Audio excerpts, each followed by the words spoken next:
நம்ம எல்லாருக்குமே வந்து ஒரு விஷயம் நம்ம ஸ்டார்ட் பண்ண போறோம்னா, அது பாசிட்டிவா எப்படி அச்சீவ் பண்றத விட ஃபர்ஸ்ட் தாட்டா நெகட்டிவிட்டி தான் வரும். ஐயோ! இப்படி ஆச்சுனா என்ன பண்றது? இப்படி பண்ணனா என்ன பண்றது? இப்ப வண்டியில போம்போது கூட நம்ம நார்மலா போயிட்டுருப்போம். திடீர்னு ஏதாவது இப்ப வண்டி ஸ்கிட் ஆச்சுனா என்ன பண்ணுவோம்? திடீர்னு வண்டி குறுக்க வந்துருச்சுனா என்ன பண்ணுவோம்? அப்படின்ற மாரி ஒரு நெகட்டிவ் தாட் வந்துட்டுருக்கும். ஸோ இந்த மாரி நெகட்டிவ் தாட்ட ஒரு 3 சிம்பிள் ஸ்டெப்ஸ வந்து ஃபாலோ பண்ணனா, இந்த மாரி நெகட்டிவ் தாட்ஸ வந்து தடுக்கலான்னு சொல்றாங்க. அத பத்தி பார்ப்போம். ஃபர்ஸ்ட் ஸ்டெப் பார்த்தோன்னா, ரீடைரக்ஷன் மெத்தட்ன்னு சொல்றாங்க. ஸோ ஃபர்ஸ்ட் நமக்கு ஒரு நெகட்டிவா ஏதாவது ஒரு தாட் வந்ததுன்னா, நம்மளே கான்ஷியஸா இல்ல இதுக்கு ஒரு ஆல்டர்னேட்டா பாசிட்டிவ் தாட் பத்தி யோசிக்க சொல்றாங்க. இப்ப இன்கேஸ் நம்ம ஒரு வண்டியில போயிட்டுருக்கோம்னா, இப்போ கிளம்பும்போது நமக்கு தெரியும். ஐயோ! இன்னைக்கு டிராஃபிக் பயங்கரமா இருக்கும். ஒரு வேள ஏதாவது ஆக்சிடென்ட் ஆயிடும். அந்த மாரி நமக்கே ஏதாவது ஒரு நெகட்டிவ் தாட்ஸ் வந்துச்சுன்னா, டப்புன்னு அப்பவே ஒரு ஹெல்மெட்ட மாட்டிட்டு, நம்மளே கான்ஷியஸா ஓகே நான் இன்னைக்கு பத்திரமா போயிடணும். அப்படின்ற மாரி நம்ம மைண்ட வந்து நம்ம கான்ஷியஸா ட்ரை பண்ண சொல்றாங்க. இந்த மாரி நம்ம கான்ஷியஸா நம்ம மைண்டுக்கு குடுக்கும்போது, நம்ம மைண்ட் வந்து இது ஒரு ஹேபிட்டா எடுத்துக்கும். ஓகே, நம்ம வந்து எப்பவுமே பாசிட்டிவான திங்கிங் தான் பண்ண போறோம். இப்ப நெறைய பேருக்கு ஏதாவது டாஸ்க்லாம் குடுப்பாங்க. ஒரு ஆஃபீஸ்ல ஒரு டாஸ்க் குடுப்பாங்க. இந்த டைம் ஃப்ரேம்ல முடிச்சிரணும் அப்படின்றப்ப நம்ம எல்லாம் யோசிப்போம். ஐயோ! இந்த குடுக்குற டைம்ல எப்படி நம்மளால முடிக்க முடியும்? என்ன இவங்க இவ்ளோ கஷ்டமா குடுக்குறாங்க? அந்த மாரி யோசிக்காம, ஓகே அவங்க இவங்க டைம் தான் குடுத்துருக்காங்க. ஸோ இந்த டைம்ல நான் என்னலாம் கத்துக்கிட்டு, எதெல்லாம் நான் வந்து இன்புட் பண்ணி, அவங்கள வந்து ஒரு அசத்திறலாம். அப்படின்ற மாரி நம்ம யோசிச்சோம்னா, நமக்கு அந்த டைம் வந்து கஷ்டமாவும் தெரியாது. நமக்கு அந்த நெகட்டிவிட்டிக்கான இடமும் இருக்காதுன்ற மாரி சொல்றாங்க. 2வது மெத்தட் என்ன சொல்றாங்கன்னா, டீடாக்ஸ் டூ ரைட்டிங்ன்னு சொல்றாங்க. ஸோ நமக்கு ஏதாவது ஒரு நெகட்டிவ் தாட்ஸ் வருதுன்னா, டக்குனு ஒரு பேப்பர்ல அத எடுத்து எழுத சொல்றாங்க. எதனாலனா, எப்பவுமே நமக்கு வந்து இந்த தாட்ஸ்லாம் ஒரு எமோஷனல் வெயிட் இருக்கும்.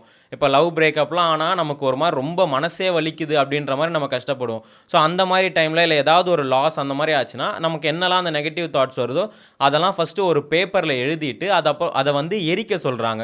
எரிக்கிறப்ப என்ன ஆகும்னா, அது அந்த சாம்பல் மாரி ஆகும். ஸோ அப்ப நமக்கு ஒரு மன நிம்மதி கிடைக்கும்னு சொல்றாங்க. ஓகே என்னோட ப்ராப்ளம்லாம் இவ்வளோதான்.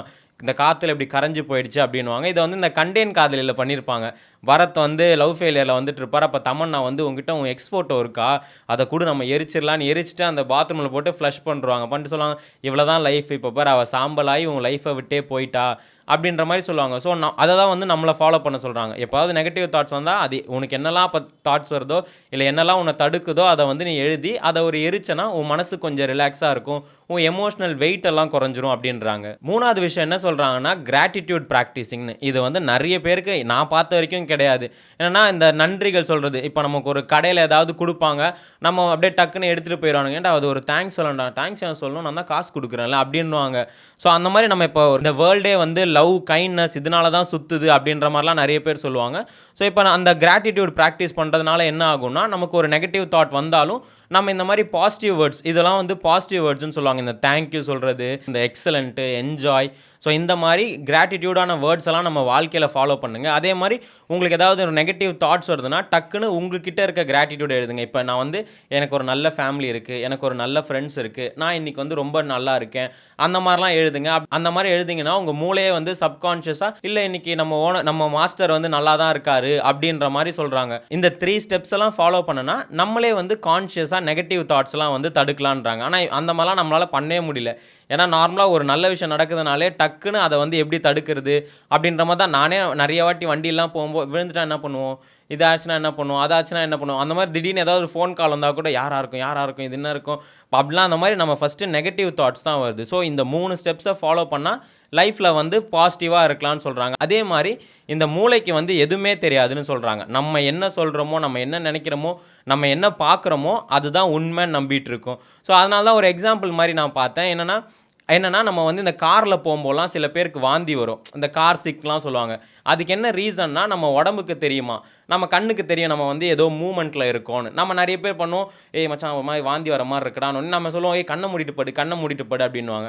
ஆக்சுவலா எதுக்கு கண்ண மூட சொல்றாங்க? இல்லன்னா ஒரே விஷயத்த பார்க்க சொல்றாங்கன்னா, நம்ம இப்ப கார்லலாம் நம்ம வந்து இப்படி வெளிய பார்க்கும்போ இப்படி அசஞ்சுட்டுலாம் இருக்கும். கார் ஓடுறனால அசஞ்சுட்டு இருக்கும். அதே சில பேர் வந்து கார் சீட்டெல்லாம் பார்த்துக்கிட்டு இருப்பாங்க. இல்ல ஃபோன பார்த்துக்கிட்டு இருப்பாங்க. அந்த மாரி இருப்பாங்க. எதுக்குன்னா, நம்ம கண்ணு வந்து நீ வந்து எங்கேயுமே இல்ல. ஒரு ஸ்டாண்டர்டான ஒரு பிளேஸ்ல தான் இருக்க. ஒரு மூவ் ஆவாத ஒரு பிளேஸ்ல தான் இருக்க அப்படின்னு நம்ம கண்ண வந்து நம்ம ஏமாத்துறோம். ஸோ அதே நம்ம சில பேர் கண்ணெல்லாம் மூடி படுக்கும்போது என்னன்னா, நம்ம காதுக்குள்ள ஒரு ஃப்ளூயிட் இருக்கும். அந்த ஃப்ளூயிட் வந்து ஆடுமாம். அப்ப அது போய் மூளையில சொல்லுமா, இல்ல அந்த கண்லேருந்து வர இன்ஃபர்மேஷன் வந்து, இல்ல மாஸ்டர் வந்து அப்படியே தான் இருக்காரு. ஆனா அந்த காதுல இருக்க ஃப்ளூயிட் என்னதுன்னா, இல்ல அவர் வந்து மூவ்மெண்ட்ல இருக்காருன்னு. ஸோ இது 2ம் போய் சொல்றனால மூளை வந்து வயித்துக்கு சொல்லுமா, இல்ல நீ என்னமோ ஒண்ணு சாப்பிட்டுருக்க அப்படின்றனால தான் நமக்கு வந்து வாந்தி வருது அப்படின்ற மாரி சொல்றாங்க. அதுதான் இந்த மோஷன் சிக்னஸ்ன்னு சொல்றாங்க. அதான் இதெல்லாம் பார்க்கும்போது நம்ம மூளைக்கு ஒண்ணுமே தெரியாது. ஒரு குழந்தை மாரின்னு சொல்றாங்க. அதனால தான் நெறைய பேர் சொல்லுவாங்க, எழுந்த உடனே காலைல எழுந்த உடனே போய் ஒரு சன்லைட்ட பாரு. ஏன்னா நம்ம டார்க்கான ரூம்ல படுத்தா நம்ம மூளை நெனச்சுக்குமா, இன்னும் விடியல.